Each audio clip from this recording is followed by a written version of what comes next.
Hey, I want to talk a little bit about budgeting to buy a house, right? So when it comes to determining what you can afford, there's more to it than just monthly payments.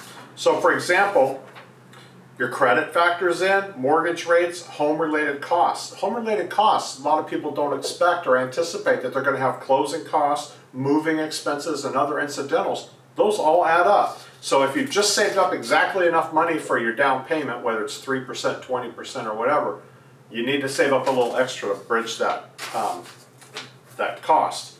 And then, so many people think you have to have 20% down. You don't. You can get 3% down, 3.5% FHA. You can get 20. You can go anywhere above that. The thing to remember is you might have PMI, mortgage insurance, that adds cost to your monthly payment. Once you've built the equity, then you can remove that. But until you do, you're going to have a subsequent payment for that. And then what about upfront costs for closing costs, right? So you're talking 2 to 5%. Well, that's obviously a huge range. But you have to include appraisal, credit report, tax services fee, government recording charges, lender's origination fees, and more.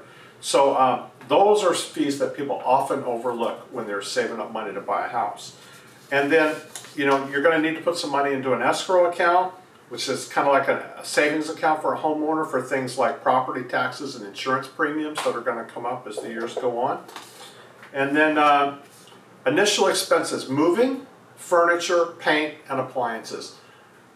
Most people end up needing some or all of those things just when they move, because it should have probably included flooring, because sometimes you got to replace the carpet, the raggedy carpet. But anyway, those are important things to consider. And then your monthly mortgage payments, which include your mortgage principal, interest, property taxes, homeowners insurance, PMI if needed, and HOA fees if needed.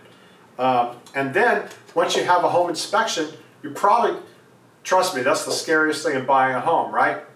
You're going to have like 60 pages of things that are less than perfect with your house. So then you're going to start thinking about repairs and what you want to do. And in this market, the seller doesn't have to do them, because I'll just go with a different buyer that doesn't ask for them, right?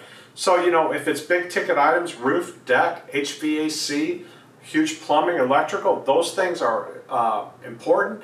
And if the home inspection report brings them to your attention, you should probably think, I better start planning for this down the line. Because typically they work fine for now, but the life expectancy might be a little tenuous. So, and then you have regular maintenance expenses. If you've been renting, you haven't had to worry maybe about mowing your lawn or keeping your gutters cleaned or servicing your appliances and things like that. So those are all really important factors. Then you have, that's it for that.